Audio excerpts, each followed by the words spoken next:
ये एक हम शब्द लिख रहे हैं,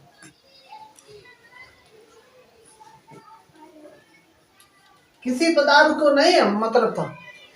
यदि हम कहते हैं कि किसी पदार्थ को पिघलने से पहले तक वायु की अनुपस्थिति में गर्म करें, इधर देखो यहाँ पे क्या है, सांद्रित अयस्क है, पहले उसे सांद्रित किया जाता है इसको, वो बाद वाली पोजीशन है ये, है समझ में?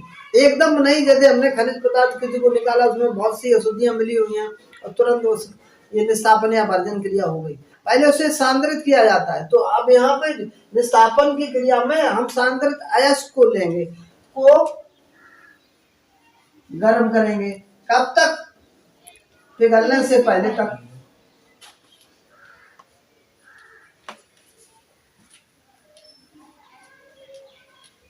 और वायु की अनुपस्थिति में। तीन चीजें हैं।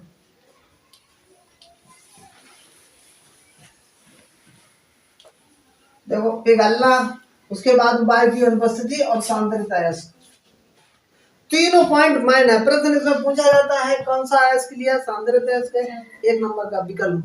कहां तक इसे गर्म करने थे? पिघलने से पहले तक। और किसकी? वायु की अनुपस्थिति में। जैसे अब ये हमने हीमेटाइट और बॉक्साइट, ये दोनों अयस्क है, किसके हैं? कल ही तो बताया था। हीमेटाइट ये लोहे का है, आयरन का, या बनाओ से ई बनाओ, ये एल्यूमिनियम का है।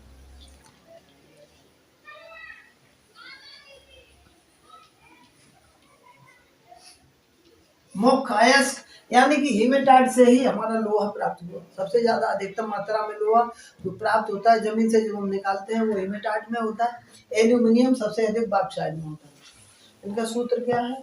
इसका सूत्र क्या था? Al2O3 और 2H2O। इसका सूत्र क्या था? Fe2O3 और 3H2O। इन दोनों का हम एक साथ में ही निस्तापन करेंगे। क्रिया कौन सी थी? निस्तापन की। वायु, हाँ, वायु की अनुपस्थिति में इसे भी निस्तापन और वायु की अनुपस्थिति में, दोनों का सूत्र एक ही जैसा है, दोनों को ही हम गर्म करेंगे। क्या होगा इसमें? दोनों में आपका ये जो जल है ये अलग हो जाएगा। Fe2O3 प्लस 3H2O, इसमें क्या हो जाएगा? N2O3 plus 2H2।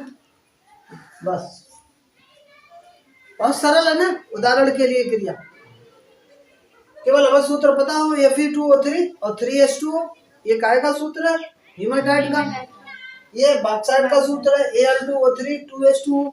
जब इसे हम जैसे इसे गर्म करेंगे पिघलने से पहले तक, तो क्या हो गया? Fe2O3 प्लस 3H2O, और ये Al2O3 प्लस 2H2O।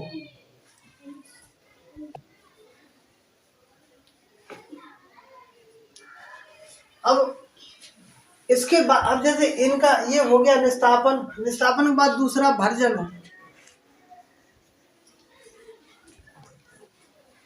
इसे भी सांद्रित अयस्क है,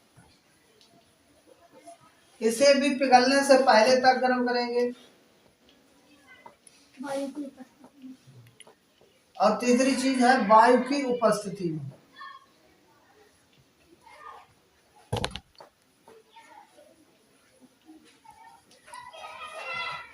इसमें उसमें फर्क क्या है?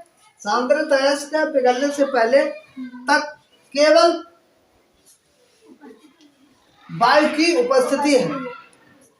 इसके उदाहरण में हम क्या लिखेंगे? जैसे किसी के साथ अलग अलग है, जैसे एस सल्फर है, इसके साथ में O2 SO2, फिर है PbS 4As 3O2 4As plus 3 O2 2As2O3 यही आएगा, सही है। 2As2O3 लिख देना, ये है।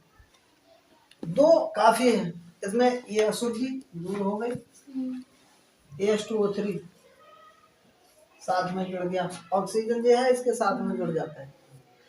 अब दोनों की क्रिया है, चाहे विस्थापन और भंजन, ये भी पूछा जाता है, ये भी पूछा जाता है। हमें पता था कि सांद्रता S को पिघलने से पहले तक गर्म करें वायु की उपस्थिति में, और ये वायु की अनुपस्थिति में। इसमें बहुत सरल है, समीकरण याद करने में दिक्कत नहीं होनी चाहिए।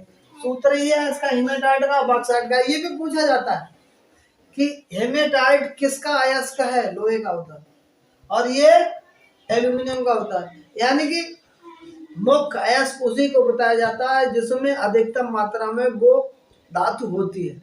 तो हेमेटाइट में अधिकतम मात्रा में लोहा है, बॉक्साइट में अधिकतम मात्रा में एल्यूमिनियम।